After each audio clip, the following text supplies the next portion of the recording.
Hammaga assalomu alaykum.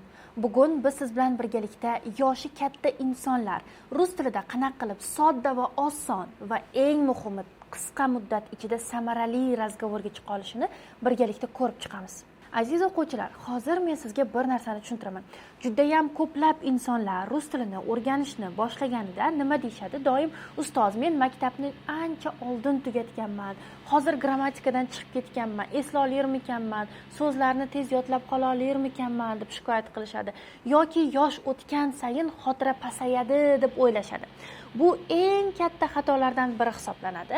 Sababi ular bitta faktni inkor qila olishmaydi. Nimani deydigan bo'lsangiz, 10 yoshli bola to'g'ri tez yodlaydi. 17 yoshli bola tez yodlaydi, lekin 30 yoshli inson tezroq tushunadi. Sabablari ham juda oddiy. Bu insonlarda yodlash qobiliyati susayib ketganidan yoki bo'lmasam deylik o'zi umuman boshqa qanaqadir maktabdan uzoqlashgani uchun emas, aynan hayotiy tajriba ularni qaysidir mavzular osonroq tushunilishiga, tezroq usvoyivаться qilinishiga yordam beradi. Va o'zi umuman insonni yoshi kattarar ekan, mantiqiy fikrlash ham ko'tarilib boraveradi va albatta qandaydir o'zi ona tilida ham mavzuni tushunishi osonroq bo'ladi. Aynan shuning uchun ular rus tilida ham alternativani tezroq olib borib keta oladi va nabarot juda ko'plarga aytaman, yosh bolalar rus tilini o'rganishini demak doirasi juda ham tor, kattalarda esa bu cheksiz hisoblanadi va ularni tushunishi, rus tilini o'rganishi ancha osonroq kechadi. Va bugungi darsimizda aynan shu muammolarga biz chiroyli yechim beramiz va darsimizni boshlashdan oldin o'zimni tanishtirib o'taman. Ismim Mo'minova Asal Muxtarovna. 6 yillik tajribaga ega rus tili ustoziman. Bugungi kunga qadar 2000 dan ortiq o'quvchilarim rus tilida aynan 0 dan razgovorga bemalol chiqa olishgan va eng muhimi, men ta'kidlab o'tgandek, bu juda ham qisqa muddatda va samarali bo'lgan. Bugungi kunga qadar Ilm markazi onlayn maktabi katta loyihasida faoliyatimni olib borganman va endi sizga barcha yiqqan tajribalarimni ulashmoqchiman. Demak, siz tayyor bo'lsangiz, biz darsligimizni boshladik. Aziz o'quvchilar, keling eng asosiy xatolarni birgalikda ko'rib chiqamiz. Ko'pchilik o'zi rus tilini o'rganishni boshlagandan keyin nima qiladi?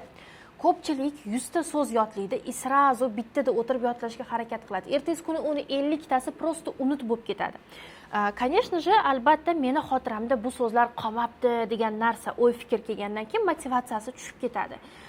O'zi umuman bitta narsani eslab qoling, siz tilni o'rganyapsizmi, so'zlarni shunchaki alohida yodlash hech qanaqa samara bermaydi. O'zi umuman miya qanaqa ishlaydi? Miya kontekstni yaxshiroq eslab qoladi. Aynan shuning uchun e'tiboringizni kontekstga qaratishingiz kerak. Keling, bir misolni ko'rib chiqamiz. Misol работать so'zini olaylik. Agar siz работать so'zini alohida yodlaydigan bo'lsangiz, miyangiz uni ortiqcha ma'lumot deb shunchaki unutib yuboradi. Lekin siz buni imkon qadar kontekstda qilishga harakat qiling. Misol, работать so'zini yodlayotganda я работаю в банке yoki я работал вчера допоздна. Или же я сегодня не работаю deb har xil konstruksiyalarda yodlashga harakat qiling. Va hattoki bu nafaqat so'zni eslab qolishingizga, balki o'zi umuman grammatik ko'nikmalaringizni yana ham oshirishga juda ham yordam beradigan metod hisoblanadi. Va o'zi umuman gap bilan o'rganish texnikasi ancha yaxshi va ancha yordam beradi, chem alohida so'zlarni yodlab, keyin ularni bitta gapda yig'ishga qiynalgandan ko'ra. Endi hozir sizga yana bir texnikalarni o'rgatib o'taman. Birinchi texnikamiz bu mini dialoglar texnikasi hisoblanadi. Va o'zi umuman mini dialoglar texnikasi nimada yordam beradi deydigan bo'lsangiz, juda ham ko'p o'quvchilar meni atrofimda ruslar yo'q-da, men unaqa ko'p uy bekasiman, ko'chaga chiqib hech kim bilan gaplasha olmayman, o'shaning uchun praktikam yo'q degan bahonasini polностью bartaraf etadi. Xo'p, har kuni 5 daqiqa o'zingiz bilan o'zingiz gaplashishingiz shart bo'ladi. Ya'ni, birinchi savolingiz o'zingizga berasiz. Кто я? Men kimman? Я учитель, men ustozman. Кто я? Men kimman? Я домохозяйка, men uy bekasiman и так далее. Va har kuni bu narsani qo'llashni boshlaganingizda konstruksiyalar sizga yod bo'lib ketadi o'sha. Grammatikani o'tirib qoidasini yodlamasangiz ham tayyor berilgan sizga shablon, qoidalar o'sha avtomatik yod bo'lib, siz boshqa olmoshlarga, boshqa gaplarga bularni xotirjam qo'yishni boshlaysiz. Va albatta so'z boyligingiz osharkan, grammatik ko'nikmalaringiz osharkan, demak gaplaringiz ham kengayib ketaveradi.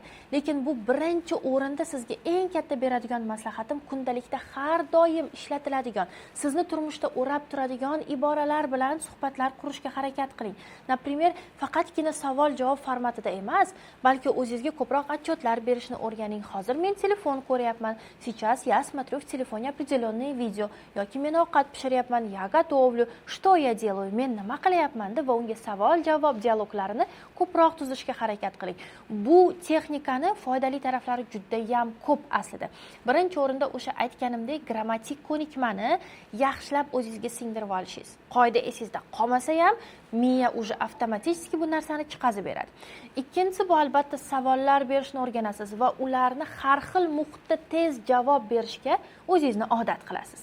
Xo'p, endi birgalikda biz siz bilan ikkinchi texnikamizni ko'rib chiqamiz. Aynan 30 soniyalik hikoya texnikasi hisoblanadi.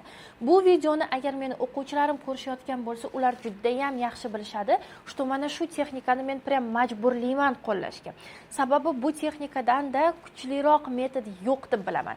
Nima deydigan bo'lsangiz, bu o'zi umuman har kuni bitta mavzuni olasiz va bugun nima qildim yoki bo'lmasam bugun nima o'rgandim degan mavzuni Telegramda голосовойni yoqib yaxshilab gapirib berasiz 30 soniya ichida. Albatta boshida nima bo'ladi? Demak, голосовойlaringiz 5 daqiqaga cho'zilib ketadi, 10 daqiqaga cho'zilib ketadi. Asosiysi голосовойni o'chirib yubormang va boshqatdan boshlamang. Lutshi keyin degan joylari bo'lsin голосовойda, lutshi yoki bo'lmasam qanaqadir so'zlarni eslamagan joylaringiz bo'lsin, lekin eng muhimi полностью gapiravering. Insonda nima bo'ladi? O'zi ikki xil slovarniy zapas bo'ladi. Aktiv va passiv slovarniy zapasimiz bo'ladi. Bilasiz, mana shu голосовойlarda gapirish sizni passiv slovarniy zapasingizni, ya'ni ishlatmaydigan, prosta yodlab qo'ygan so'zlaringizni tashqariga olib chiqadi. Ya'ni sizni gapirishga undaydi. Bu bilan boshida голосовойlaringiz chiroyli chiqmasligi fakt. Lekin xudo xohlasa sekin-sekin albatta уже nutqingiz rus tilida ancha ravon va chiroyli bo'ladi. Bu голосовойlarimiz bizda neproizvolno rus tilida fikrlashga va bo'lgan hodisani, voqeani rus tilida gapirib berishga undaydi. Asosan ustozlar bilan o'quvchilar praktika qilayotganda nima qiladi? Ba'ziviy tayyor qanaqadir grammatik konstruksiyaga misollar keltiradi. Misol, o'qituvchi bugun ni mavzusini o'tadi va o'quvchilar полностью ni mavzusiga, demak, misollar berishni boshlaydi. Bu mavzuyimiz полностью hamma, bu texnikamiz полностью hamma mavzularda siz o'zi umuman rus tilida razgovorga chiqishingizga ancha yordam beradigan texnika hisoblanadi. Endi birgalikda biz siz bilan 3-texnikani qo'llab o'tamiz. Endi mana shu texnikani albatta har doim qo'llashni o'zingizga odat qilib oling. Har kuni kamida bittadan, ikkitadan o'zingizga голосовойlar yuboring va albatta uni qayta eshitishga o'zingizni prям undan ko'plar o'zimni ovozim yoqmaydi menga deyshadi. Lekin siz eshitib, ha, mana bu yerda mamnaqa desam bo'lar ekan, mana bu yerda mamnaqa desam bo'lar ekan deb o'zingizni xatolaringizni ustingizda zo'r ishlashni boshlaysiz. Hozir biz siz bilan birgalikda 3-texnikani ko'rib chiqamiz. Xo'p, 3-texnikamiz nima deydigan bo'lsangiz, bu 3 marotaba takrorlash texnikasi hisoblanadi. Bu ko'proq so'zlarni yodlab qolishga qaratilgan texnika hisoblanadi. Ya'ni siz yangi iborani, aynan so'zni emas, e'tibor bering, birinchi kun yodlab olasiz va uni kun davomida gapirib boraverasiz. Endi 3-kun siz o'sha iboralarni yana bir marotaba takrorlab o'tasiz va albatta 7-kun yana bir marotaba mana shu iboralarni полностью eslab olasiz va bu texnikamizda siz so'zlarni avtomatik tarzda eslab qolasiz. Bu prinsip qanaqa ishlaydi deydigan bo'lsangiz, bunda xotira ancha mustahkamlanadi. Bu usul qanaqa ishlaydi? Bu ma'lumotni unutishga yaqin paytida siz ma'lumotni yana takrorlash usuli bilan tezroq esda qoldirasiz. Birinchi kun o'rgandingiz, ertasi kun 50% esingizdan chiqib qoladi va o'sha payti 3-kun yoki 4-kunda deyarli почти so'z unutilib ketganda siz uni yana bir marotaba takrorlab olasiz. Miyada siz refleks tizimini uyg'otasiz bu yerda.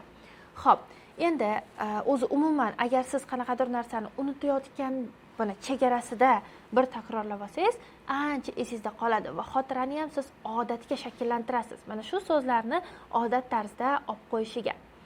Endi, hurmatli o'quvchilar, bu texnikamiz juda ham ko'p yordam beradi, bilasizmi? Meni xotiram susayib ketdi degan o'quvchilarga. Va yana bir sababni, mana va yana bir bahonani biz oldin oldik. Endi Keyingi 4-texnikamiz bu eshitib takrorlash texnikasi hisoblanadi. Ko'plar podkastlar eshiting deyishadi, lekin podkastlarni shunchaki eshitib qo'yish bu eng katta xatolardan biri hisoblanadi. Siz o'zingizni vaqtingizni olasiz. Nima qilish kerak? Podkast yoki qisqa videoni ochib qo'ying va imkon qadar nutqi to'g'ri bo'lgan podkastlarni eshitishga harakat qiling. Agar u qanaqadir nutqi yaxshi shakllanmagan reperni yoki bo'lmasam kimnidir podkasti bo'ladigan bo'lsa, unaqa podkastlarni eshitishga вообще maslahat bermayman. Imkon qadar nutqi chiroyli, rus tilida ravon gapirayotgan, dona gapirayotgan insonlarni podkastini yoqib qo'ying. Rus tilini tushunmasangiz ham boshlang'ich etapda хотя бы как minimum siz insonning nutqini tekshira olasiz. Bitta jumlani eshitasiz, qanaqadir frazani va to'xtatasiz, pauza qilasiz va ketidan takrorlaysiz. Siz shunchaki takrorlamaysiz mana shu joyda. Siz o'sha yuz ifodasi bilan, o'sha mimika bilan, o'sha xarizma bilan takrorlashga maksimal darajada harakat qiling. E'tibor bering, juda ham ko'p ustozlar, ingliz tili ustozi bo'lsin, fransuz, xitoy tili ustozlari bo'lsin, juda ham xarizmatichniy bo'lishadi. Qoshlarini chimirib gapirishadi, qo'llarini qimirlatib gapirishadi.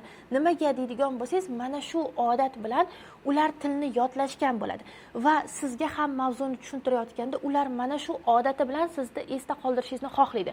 Misol deylik, возьмем слово ужасный, да? Men e'tibor bering, ужасный deyotganimda уже qoshlarim ko'tariladi, naqiladi. Bu nima deydigan bo'lsangiz, ikki turdagi xotirani rivojlantirish hisoblanadi. Insonda мышечная pamять bor, mushaklar xotirasi va tsentrальная pamять bor, ya'ni markaziy xotira.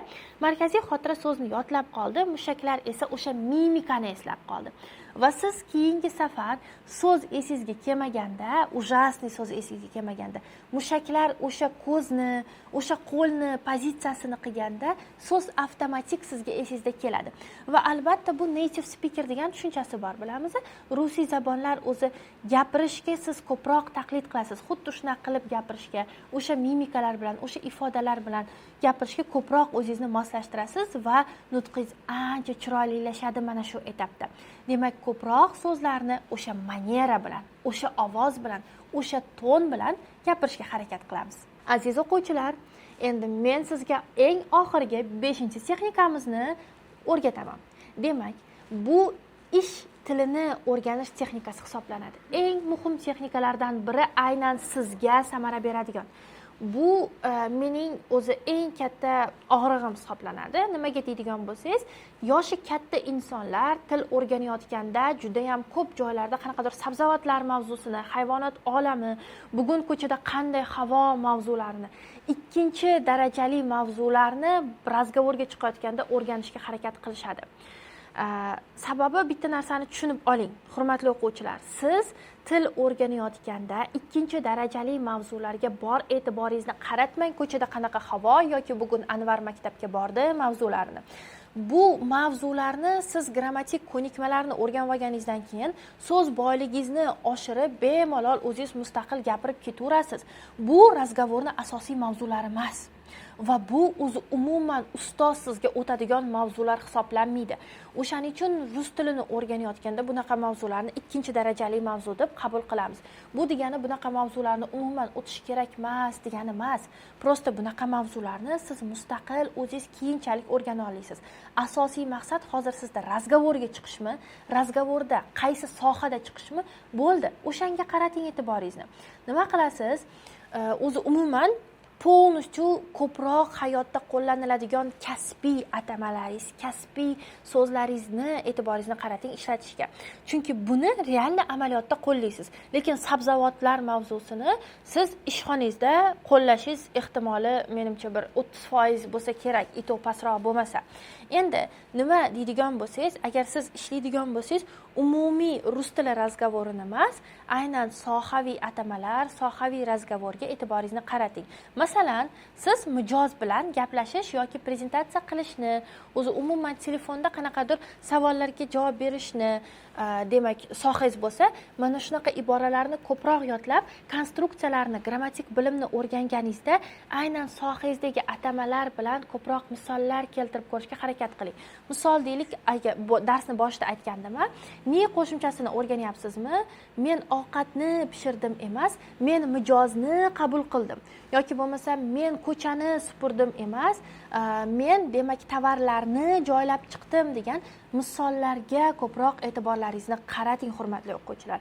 Va albatta bu siz real hayotda, real razgovorda qo'llaydigan iboralaringiz hisoblangani uchun ancha esda qolishi ham kuchayadi.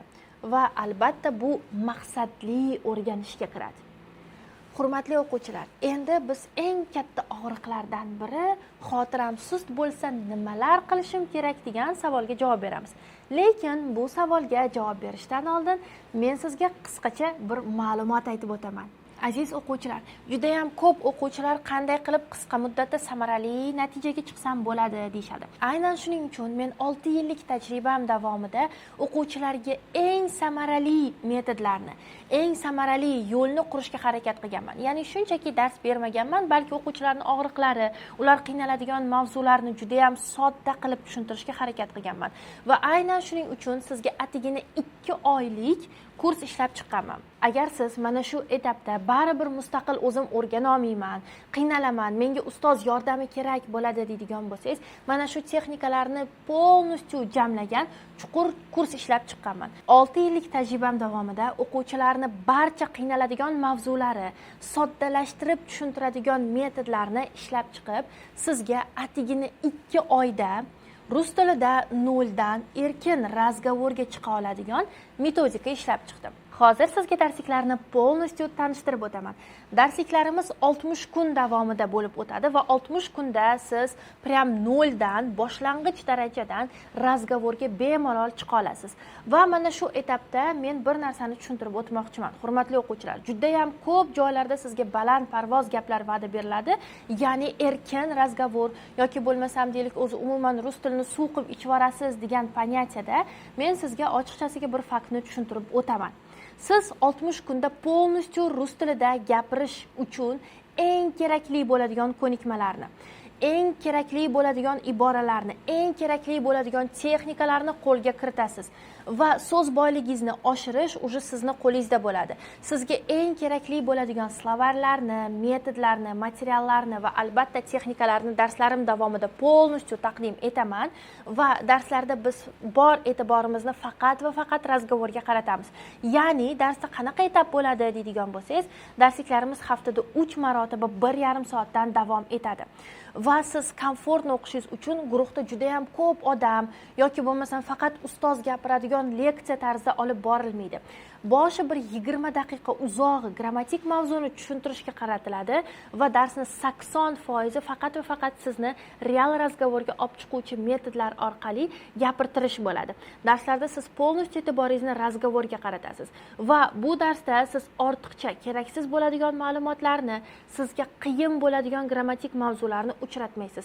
Hammasi siz o'sha oson va sodda qilib razgovorga chiqishingiz uchun kerak bo'ladigan mavzular hisoblanadi. Va albatta guruhda 15 kishi bo'ladi. Bu 15 kishi ham sizning yoshingizga mos bo'lgan, maqsadi bitta bo'lgan o'quvchilar hisoblanadi. Shuning uchun ulardan motivatsiya olasiz, ulardan yaxshi mana misol deylik qo'shimcha ma'lumotlar olasiz va guruhda har xil yoshli insonlar shunda yig'ilib qolmaydi, xudo xohlasa. Va yana bir narsani eslatib o'taman, hurmatli o'quvchilar, har bir darsligimiz sizni natijangizga qaratilgan bo'ladi va har bir darsimiz o'sha unikal metodlar orqali tushuntiriladi. Bu esa albatta atigina 60 kunda sizga eng kuchli samarali effektni xudo xohlasa beradi. Siz darsliklarga yozilish uchun hoziroq pastdagi havola orqali yoki ro'yxatdan o'ting yoki o'zimni shaxsiy akkauntimni qoldiraman. Bemalol savollaringiz, konsultatsiya kerak bo'lsa, kursga yozilmoqchi bo'lsangiz, o'sha raqamlar orqali Telegramga o'tib yozishingiz mumkin. Birgalikda sizni og'riqlaringizni hammasini razbor qilib, sizga to'g'ri keladigan yo'lni qurib, darslarni boshlab olamiz. Aziz o'quvchilar, o'zi bir narsani sizga tushuntirib o'tmoqchiman. Odam qanaqadir bilimni o'rganish kerak bo'lsa yoki o'zi nimadir ish qilish kerak, voy shuni qilishim kerak deb yelkasida bir tog'ni olib yuradida va siz atigini 2 oyda o'zingiz uchun butun umrga oson qilib bilim egallashingiz mumkin. Aynan shuning uchun sizga bu kursni maslahat beraman. Sababi bu shunchaki rus tili onlayn darsliklari emas, sizga eng kerakli bo'ladigan metodlar yig'indisi hisoblanadi. Aynan shuning uchun maslahat beraman, hoziroq ro'yxatdan o'tib oling. Sababi joylar soni o'zi umuman chegaralangan va albatta siz misol yosh bolalar yoki kichkina insonlar bilan emas, o'zingizning tengdoshlaringiz bilan xotirjam muhitda xotirjam o'rgana olasiz. Bu meni sizga shaxsiy va samimiy tavsiyam hisoblanadi. Endi biz siz bilan birgalikda davom ettiramiz. Xo'p, agar xotira sust bo'lsa, biz nima qilishimiz kerak? Agar siz so'zlar miyamga kirmayapti deydigan bo'lsangiz, sizda 3 ta asosiy faktorlardan biri bor. Birinchisi, sizni uyqungiz yaxshi emas. Bu fakt. Ikkinchisi, sizda stress yuqori yoki asab yuqori yoki asabiylashtiruvchi omillar ko'p hisoblanadi va uchinchisi, siz juda ham ko'p materiallar olyapsiz yoki siz noto'g'ri material olganingiz sababli miyangizda so'zlar shunchaki esingizda qolmayapti.